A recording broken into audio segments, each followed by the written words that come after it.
میرے عزیزو، میرے بھائیو، کربلا ایک سبق ہے۔ کربلا صرف 10 دن رونے دھونے کے لیے نہیں ہے، ایک سبق ہے کہ اپنی زندگی کو اللہ رسول کے سامنے جھکا دے۔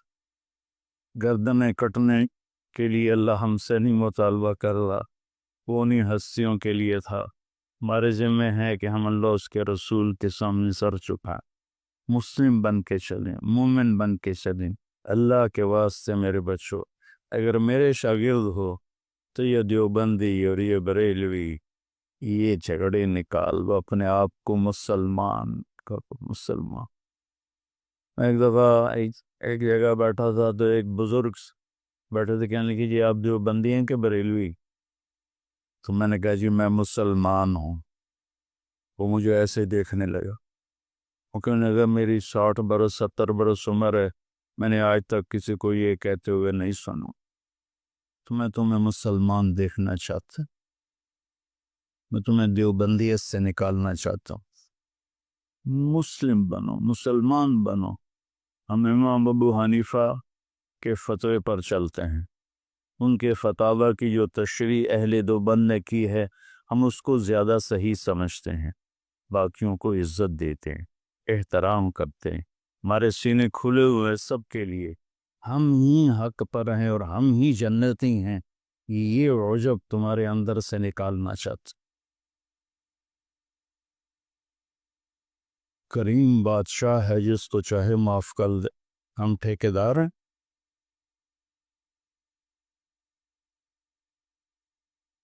مسلم بنو، مومن بنو، امتی بنو۔ ہم شیعہ ہیں، ہم اہل تشیع ہیں، ہم بریلوی ہیں، ہم اہل حدیث ہیں، ہم دیوبندی ہیں۔ ان الفاظ کو چھوڑ دو بیٹا، پوری دنیا پھرا ہوں، کہیں یہ لعنت نہیں ہے۔ یہ ساری بر صغیر کی پھیلائی ہوئی لعنت ہے۔ میں تمہیں چاہتا ہوں کہ تم ایک اچھے مسلمان ہو، کہیں بھی جاؤ، میری طرف سے ضروری نہیں کہ مدرسوں میں ہی پڑھانا ہے، اتنے مدرسے ہیں ہی نہیں، جس جگہ جاؤ بیٹا مسلم بن کے جاؤ، سب سے محبت کرو، سب سے دلوں کو صاف کرو، سب چیز۔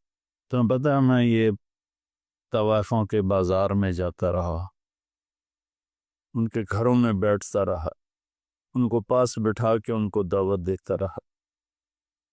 میرے لیے میں نے بیٹی کہتا تھا، وہ رو پڑتی تھی کہ سانتا جی کس سے آئی تائیں بیٹی نہیں آکھیا، تسی سانو بیٹی آکھے۔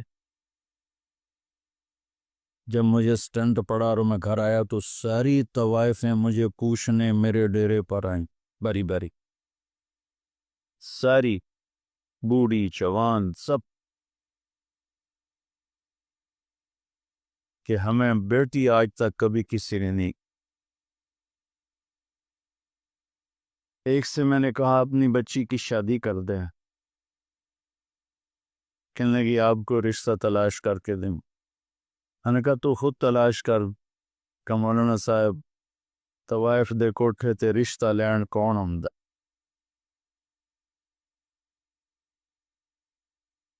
طوائف دے کوٹھے تے تو خریداری آن،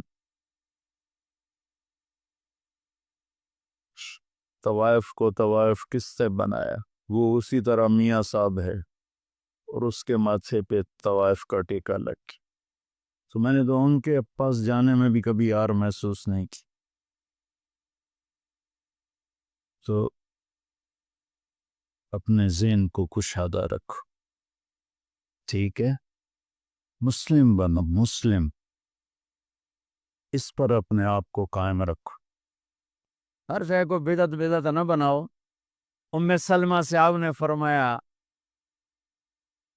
ام سلمہ آج ایک فرشتہ ملنے آ رہا ہے، بہت خاص، کسی کو دروازے، کسی کو اندر نہیں آنے دینا۔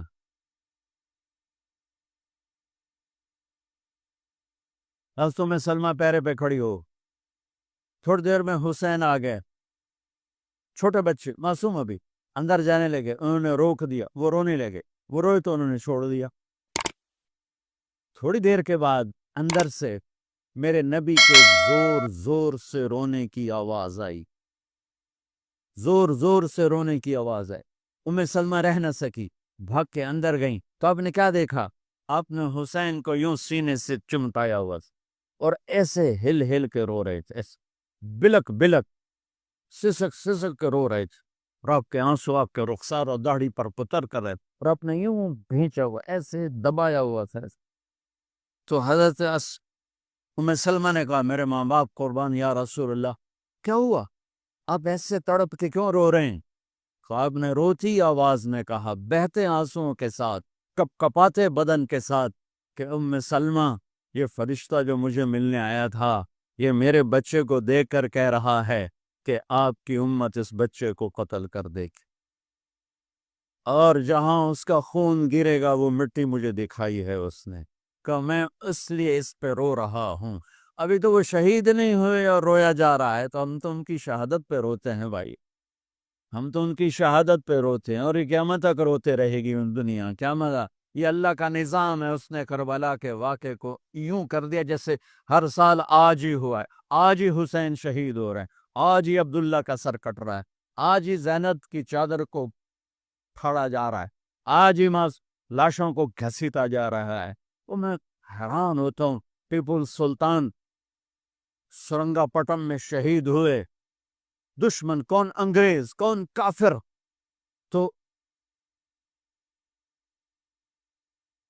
تو برطانوی لشکر نے ان کو توپوں کی سلامی دے کر دفن کیا، اور عزت و احترام کے ساتھ دفن کیا، اور میرے نبی کے نواسے کی لاش کو ان کم بختوں نے کفن بھی نہ پہنانے دیا، جنازہ بھی نہ پڑھنے دیا، دفن بھی نہیں کرنے دیا۔ اگلے دن بنو اسد کے بارے میں پتہ چلا عمر بن سعد کو، تو راتوں کہ وہ ان کو دفنانے والے ہیں، تو راتوں رات ان کو بغیر جنازوں کے مٹی میں دبا دیا اور اوپر پانی چھوڑ دیا کہ کوئی پتہ ہی نہ چلے حسین کی لاش۔ بنو اسد کا بوڑھا آیا، اگلے جب پانی خشک ہو گیا وہ آیا اور اس نے مٹی اٹھا اٹھا کے سونگنا شروع کی، سبحان اللہ، سونگ رہا ہے، سونگ رہا ہے، سونگ رہا ہے۔ ایک جگہ کی مٹی اٹھا کے سونگا تو اس میں جنت کی خوشبو تھی، تو تڑپ کے بولا یہ میرے نبی کے نواسے کی قبر ہے، یہ میرے نبی کے نواسے کی مٹی ہے، کہ وہ جنت کے سردار تھے، تو قبر بھی جنت کے خوشبو پھیلا رہی ہے اس کی، حالانکہ بن دیکھی بات ہے، کیونکہ انہوں نے راتوں رات ان کو دبا دیا کہ ان کا جنازہ بھی نہ ہو، لعنت ہو ان کی قبروں پر، ان کی ہڈیوں پر، ان کی روحوں پر، ان کی مٹی پر، ان کے خاک پر۔ سمجھ میں نہیں آتا، نبی کے گھر کے کتے کی بھی ہم تو عزت کریں گے اگر آج ہمیں پتہ چلے یہ نبی کے گھر کا کتا ہے۔ ان کم بختوں کے سامنے نبی کے نواسے کھڑے تھے، نبی کی نواسیاں تھیں اور نبی کی اولاد تھی، اور ان کے دل ایسے پتھر، آنکھیں ایسی اندھی، کان ایسے بہرے کہ انہیں ایسے تلوار چلائی جیسے سامنے کوئی رومی لشکر کھڑا ہو، یا جیسے سامنے کوئی فارسی لشکر کھڑا ہو۔ اتنے عظیم ہستیاں میں کہاں سے بیان کروں؟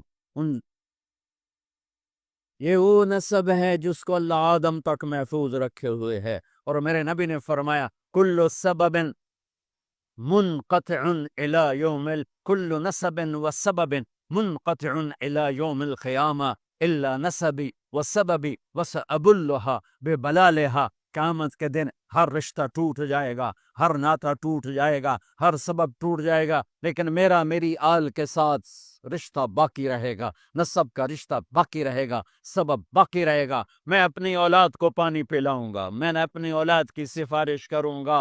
اس لیے میرے بھائیوں، ویسے تو کسی کے عیب نہ دیکھو، کسی کی برائی نہ دیکھو، پر سادات کی برائی، وہ شیعہ ہو، وہ سنی ہو، وہ بریلوی ہو، وہ اہل حدیث ہو، جو بھی ہو، وہ اگر میرے نبی کی اولاد ہے تو ان کے پاؤں چومو، ان کے ہاتھ چومو، ان کا ماتھا چومو۔ یہ اللہ کے محبوب ہیں، اللہ کے پیارے ہیں۔ مجھے میری اولاد محبوب ہے، آگے ان کے پوتے ہو گئے، آگے ان کے بچے بچیاں ہو گئے، نواسیاں ہو گئے، پوتے پوتیاں ہو گئے، وہ ان سے بھی پیارے لگتے ہیں۔ میرے نبی نے اعلان کیا میں اپنی نسل کو پانی لگاؤں گا قیامت کے دن، میں اپنی نسل کو پانی لگاؤں گا قیامت کے دن۔ پر اتنے سارے فرمان کے بعد بھی کیا شہید کیا گیا ہے، وہ کس بے دردی سے کیا گیا ہے۔ یہ تو میں تو نسب بتا رہا ہوں۔ پھر اللہ نے پیدائش، سب سے پہلے حسن پیدا ہوئے۔ آپ نے حضرت علی سے پوچھا کیا نام رکھا ہے؟ کہا جی حرب، جنگجو۔ آپ نے کہا نہیں، اس کا نام ہے حسن۔ پھر 10 مہینے بعد حسین پیدا ہوئے۔